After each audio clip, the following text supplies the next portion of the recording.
Bonjour à toutes et à tous et bienvenue dans cette nouvelle vidéo du blog Alors Changeons. J'ai intitulé cette vidéo « Respirer, oui, mais pourquoi ?» Alors, j'ai fait cette vidéo sur cette respiration, pourquoi? Tout simplement parce que dans notre volonté de vouloir changer et de vouloir on va dire, améliorer notre vie, la première chose à faire, c'est de faire attention à nos modes respiratoires, à notre respiration. C'est notre premier besoin fondamental. Nous ne pouvons vivre sans respirer. Et le malheur, c'est que c'est quelque chose qui est absolument fondamental pour nous, mais que 95% des gens n'ont même pas conscience qu'ils respirent de façon paradoxale, c'est-à-dire de façon inversée. Une bonne respiration doit se faire normalement au travers de notre ventre. Et 95% des gens respirent avec leur cage thoracique. Pourquoi? Tout simplement parce que nous vivons dans un monde où tout va très vite. Les médias, Internet, l'alimentation, les fast-foods, etc. Et forcément, notre respiration suit le même chemin. Et nous avons tendance à nous adapter dans notre monde occidentalisé à notre environnement. Et nous vivons avec des mécanismes automatiques qui font que nous respirons de cette façon-là. Le problème, c'est que si je regarde un enfant respirer, un enfant jusqu'à l'âge de 6 ans va respirer de façon naturelle avec le ventre. Ce n'est qu'en grandissant que nous perdons notre image, on va dire, la bonne image de notre respiration. Alors, pourquoi respirons-nous mal et pourquoi respirons-nous de façon inversée? Tout simplement, c'est lié à notre éducation et à notre scolarisation. Quand nous arrivons à l'école avec une respiration abdominale et puis nous nous retrouvons dans un monde de collectivité. Et dans ce monde de collectivité, nous le savons et les psychologues le savent très bien, l'être humain se construit quand il grandit au travers du regard, principalement au travers du regard des autres. Et bien sûr après du regard qu'il porte lui-même sur lui. Et le problème, c'est que dans notre inconscient collectif, il est ancré que pour être fort, pour être beau, il faut rentrer le ventre, gainer et gonfler la cage thoracique. C'est ce qu'on va appeler le syndrome de Tarzan, ou au goût du jour, le syndrome des super-héros, les X-Men, Daredevil, Iron Man, tout ça, qui sont tous taillés en V, la cage thoracique bien développée, le ventre gainé, le ventre rentré, et les épaules bien dégagées. Et cette image-là, c'est une image, pourquoi? Tout simplement parce que comme nous devons être forts et que nous devons être beaux, nous allons gonfler. On le voit avec les parents qui disent systématiquement à leurs enfants, à leurs adolescents, respire, inspire, rentre le ventre, sors la poitrine, redresse-toi. On le voit avec les gens qui arrivent à la plage l'été ou qui arrivent au bord de la piscine et qui vont arriver et qui, naturellement, dès qu'ils lèvent le t-shirt, vont avoir tendance à se redresser, gainer, tout simplement à cause du regard des autres. Alors, si j'observe des Asiatiques, à contrario, ou des Africains respirer dans des villages, je me rendrai compte que ces personnes ont tendance à respirer avec le ventre et non pas avec la cage thoracique. Pourquoi? Tout simplement cette notion de paraître. Nous vivons dans un monde matériel, nous le savons, où nous jugeons les autres d'un point de vue de leur beauté au travers de leur beauté physique. Si je prends quelqu'un dans la rue et que je demande de juger la beauté d'une autre personne, il va fort à parier qu'il va me dire cette personne en effet a de beaux cheveux, un joli sourire, elle est grande, elle est bien faite, donc il va la juger sur ses critères physiques. Si je prends la même expérience, mais que je la fais en Asie, dans un village asiatique, et que je demande à juger la beauté d'une personne, il y a fort à parier que l'Asiatique me dira oui, en effet, c'est quelqu'un qui prend soin de ses enfants, qui attache de l'importance à ses parents, qui travaille fort, qui participe à la vie du village. Enfin bref, c'est une belle personne. La notion de beauté n'est pas du tout la même. Pour nous autres occidentaux, ça sera une beauté physique, paraître. Pour les Asiatiques, ça sera une beauté interne. Voilà. La notion n'étant pas la même, forcément, cela a un impact sur notre mode respiratoire et nous allons avoir tendance, pour nous caler à ces critères-là, à respirer de façon inversée et à gonfler notre cage thoracique pour être plus fort, pour être plus séduisant et pour pouvoir mieux nous adapter au monde occidental qui nous entoure.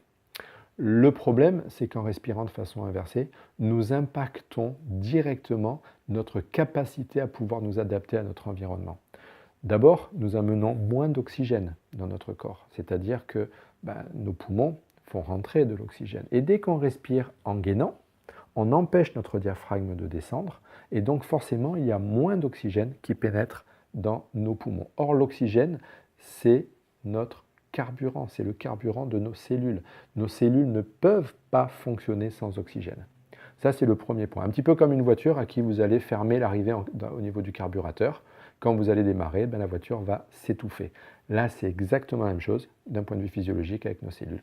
Le deuxième vecteur, c'est qu'une respiration paradoxale, le mouvement du diaphragme qui ne se fera pas bien, va impacter directement nos viscères, c'est-à-dire notre foie, notre intestin, nos reins, etc., etc., etc. Tous nos organes ont des fonctions et ces fonctions vont être tributaires du mouvement de notre diaphragme. C'est ce qu'on appelle la biomécanique viscérale.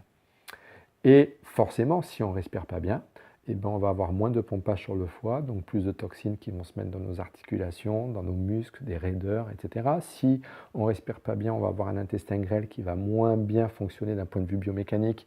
Et à partir de là, on risque d'avoir des problèmes d'assimilation au niveau de nos minéraux, de nos oligos, de nos vitamines et de tout ce qui passe par l'intestin grêle.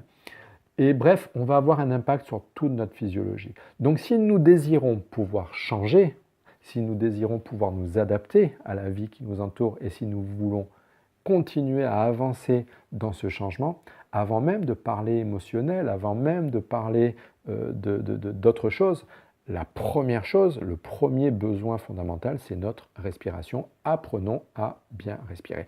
J'écoutais récemment, il y a un an en arrière à peu près, une interview de Matthieu Ricard, le représentant du Dalai Lama en France. Et ce grand monsieur a dit à un moment donné aux journalistes, vous imaginez-vous que dans un pays comme le nôtre, nous sommes incapables d'apprendre à nos enfants la base même de la vie. Et le journaliste de lui répondre, mais quelle est cette base? Et Matthieu Ricard de dire, tout simplement d'apprendre à respirer. Nous ne savons pas apprendre aux enfants, aux adolescents à respirer. Nous faisons des adultes qui ne savent pas respirer. Inéluctablement, cela génère des adultes qui peuvent avoir des problèmes de santé, des problèmes de stress, des problèmes émotionnels, etc., etc., etc. Donc la première chose à faire, avant même de vouloir changer le reste, c'est déjà de changer sa respiration et d'apprendre à respirer.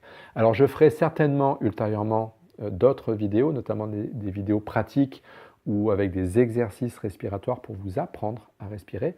Je le ferai, je pense, quand j'aurai fini cette série de 100 vidéos. Mais voilà, sachez que la première chose déjà, imaginez que votre ventre, pour pouvoir changer, imaginez que votre ventre, c'est un ballon. Et un ballon, quand on fait rentrer l'air dedans, le ballon se gonfle. Et quand on fait sortir l'air, il se dégonfle. Il se gonfle, il se dégonfle. En aucun cas, c'est la cage thoracique qui doit gonfler et dégonfler. Ce n'est que le ballon. Alors, déjà, pour vous préparer, pour vous habituer, faites des petits exercices. Le soir, 2, 3, 4 minutes, pas plus. Apprenez à respirer et à faire rentrer l'air dans votre petit ballon. Voilà. Si vous changez ça, vous modifiez l'image motrice que votre cerveau a de votre respiration. Vous modifiez la programmation de votre cerveau. Si vous le faites en répétant régulièrement, même 3 minutes, par tranche de 3 minutes, tous les jours, vous répétez un petit peu cet exercice respiratoire, l'exercice du ballon.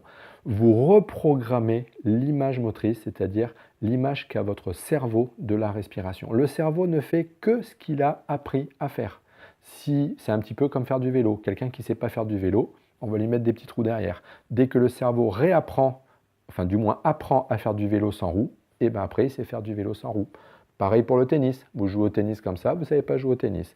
On reprogramme votre cerveau pour apprendre à jouer au tennis avec le vrai mouvement du tennis. Votre cerveau sait le faire et après il le fait naturellement. Pour la respiration, c'est exactement la même chose. Il faut juste reprogrammer 3 minutes par jour, respiration avec le ventre et tout change. Voilà, j'espère que cette vidéo vous aura plu, vous aura inspiré, qu'elle vous aura appris quelque chose sur la respiration. Bien sûr, je vous donne rendez-vous demain pour une autre vidéo, alors changeons.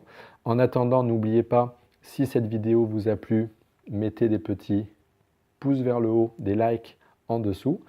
partagez avec vos amis si vous pensez que ça peut leur apporter quelque chose. Et plus que tout, surtout, n'oubliez pas, laissez-moi des commentaires en dessous afin que je puisse savoir votre retour. Voilà, je vous souhaite une belle continuation. Encore une fois, merci de m'avoir écouté et je vous dis à très très bientôt. Ciao, ciao!